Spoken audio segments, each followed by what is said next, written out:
Shalom sahabat-sahabat yang dikasih Tuhan Yesus Kristus, jumpa kembali di Reading Bible Time. Malam ini kita akan baca firman Tuhan dari 1 Tawarik 18-19. Mari kita persiapkan hati kita untuk membaca firman Tuhan, memohon pimpinan dan pengurapan Roh Kudus. Mari kita satu dalam doa. Tuhan Yesus, terima kasih Tuhan karena Engkau telah menyatukan kami semua pada malam hari ini. Sekarang kami akan membaca sebagian kecil dari firman-Mu. Kiranya apa yang kami baca bisa menjadi berkat buat kami semua.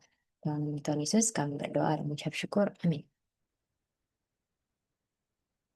Baik, terima kasih Kristal. Shalom semuanya. Saat ini kita akan sama-sama membaca 1 Tawarik 18 hingga 1 Tawarik 19. 1 Tawarik 18. Kemenangan-kemenangan Daud. Sesudah itu Daud memukul kalah orang Filistin dan menundukkan mereka, lalu ia merebut Gad dan segala anak kotanya dari tangan orang Filistin.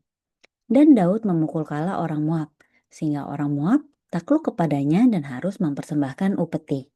Selanjutnya, Daud memukul kalah Hadadezer, Raja Zoba, dekat Hamat, ketika ia pergi menegakkan kekuasaannya pada sungai Efrat. Daud merebut daripadanya 1.000 kereta, 7.000 orang pasukan berkuda, dan 20.000 orang pasukan berjalan kaki. Lalu Daud menyuruh memotong urat keting segala kuda kereta, tetapi dengan meninggalkan 100 ekor kuda kereta.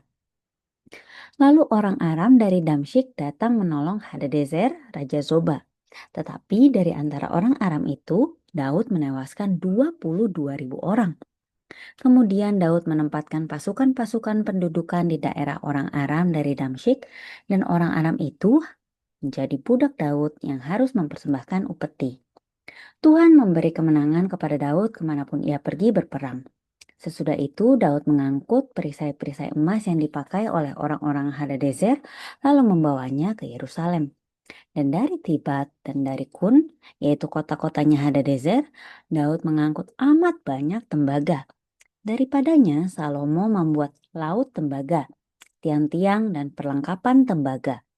Ketika didengar Tou, Raja Hamat, bahwa Daud telah memukul kalah seluruh tentara Hadadezer Raja Zoba, maka ia mengutus Hadoram anaknya kepada Raja Daud untuk menyampaikan salam dan mengucapkan selamat kepadanya, karena ia telah berperang melawan Hadadezer dan memukul dia kalah. Sebab Hadadezer sering memerangi Tou. Dan Hadoram membawa pelbagai barang-barang emas, perak, dan tembaga.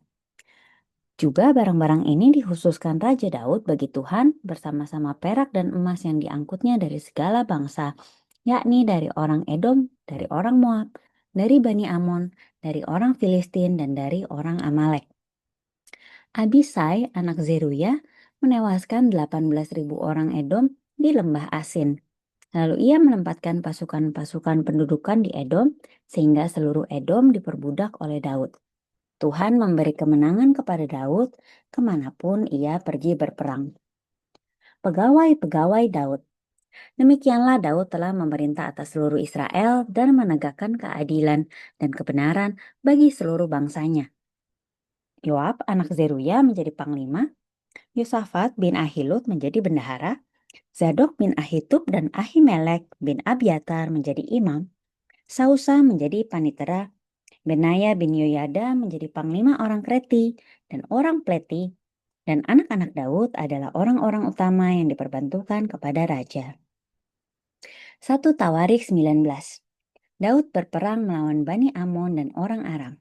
Sesudah itu, matilah Nahas, raja Bani Amon, lalu anaknya menjadi raja menggantikan dia. Lalu berkatalah Daud, "Aku akan menunjukkan persahabatan kepada Hanun bin Nahas, sebab ayahnya telah menunjukkan persahabatan kepadaku." Sebab itu Daud mengirim utusan untuk menyampaikan pesan turut berduka cita kepadanya karena kematian ayahnya.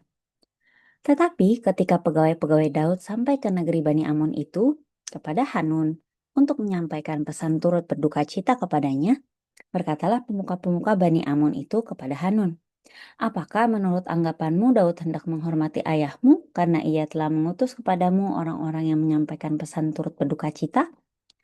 Bukankah dengan masuk untuk menyelidik, untuk mengintai, dan menghancurkan negeri ini maka pegawai-pegawainya datang kepadamu?"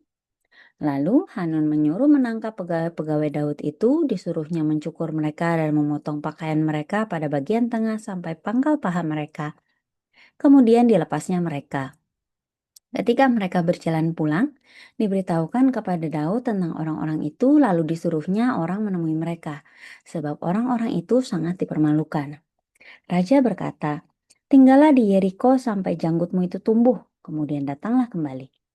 Setelah dilihat Bani Amon bahwa mereka telah membuat dirinya dibenci oleh Daud, maka Hanun dan Bani Amon itu mengirim 1.000 talenta perak untuk menyewa kereta dan orang-orang berkuda dari Aram Mesopotamia, dari Aram Maakah, dan dari Aram Zoba.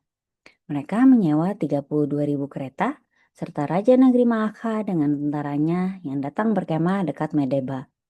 Juga Bani Amon itu berkumpul dari kota-kota mereka dan datang untuk berperang. Ketika Daud mendengar hal itu, disuruhnya lah Yoab maju dengan segenap tentara dan pahlawan. Lalu Bani Amon maju, diaturnya barisan perangnya di depan pintu kota, sedang raja-raja yang ikut datang ada tersendiri di padang. Ketika Yoab melihat bahwa serangan itu mengancam dia dari depan dan dari belakang, maka dipilihnyalah sebagian dari orang pilihan Israel. Lalu ia mengatur barisan mereka berhadapan dengan orang Aram itu. Selebihnya dari rakyat itu ditempatkannya di bawah pimpinan Abisai adiknya, dan mereka mengatur barisannya berhadapan dengan Bani Amon itu.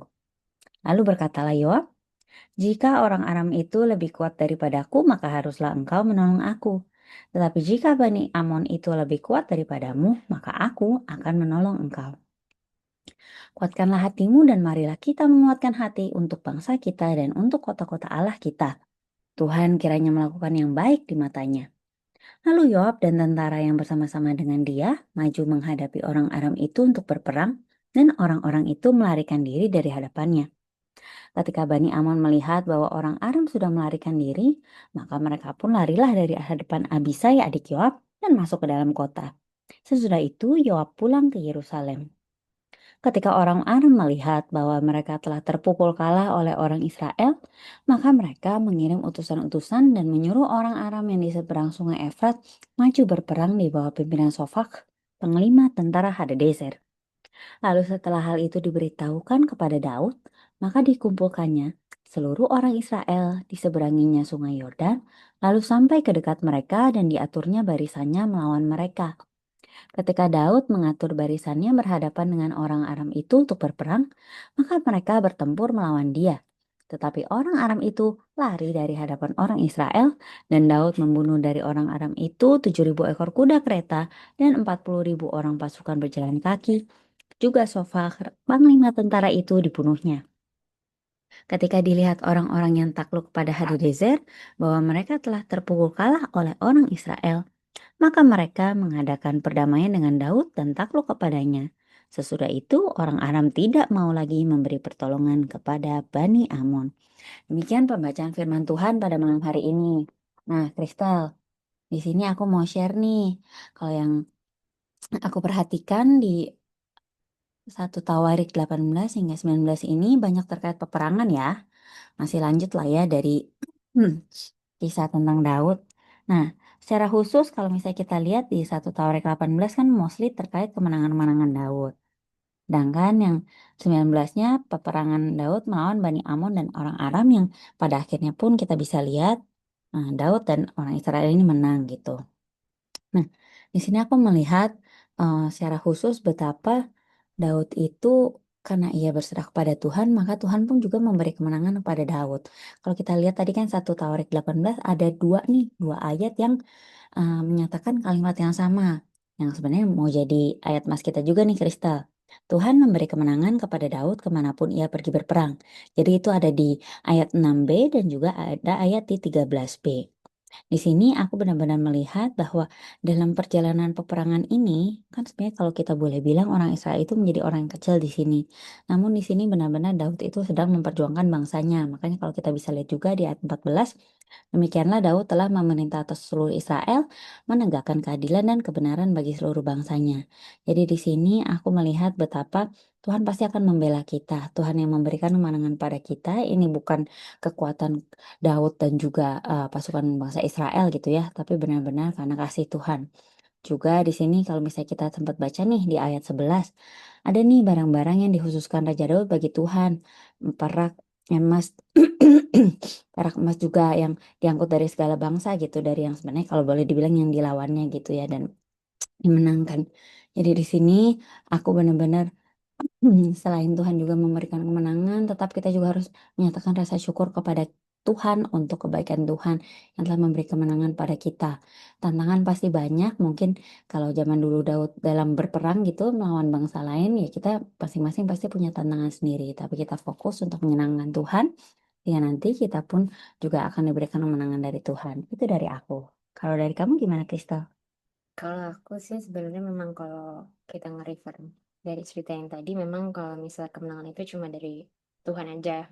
Tuhan mungkin memang mengizinkan adanya peperangan yang terjadi di dalam kehidupan kita, atau kita melihat ada orang mengalami peperangan, tapi kita juga ngelihat Tuhan itu yang menyelamatkan kita semua gitu. Amin, puji Tuhan. Jadi benar-benar memang yang dapat memberikan kemenangan adalah Tuhan, tapi kita juga harus berjuang dengan peperangan kita masing-masing, yang pastinya berbeda nih dengan peperangan masa lalu ya. Baik, kalau gitu kita boleh yuk baca ayat Mas bersama Kristal. Jadi kalau kita lihat bersama ayat Masnya, aku pilih dari yang kedua nih, 1 Tawarik 18,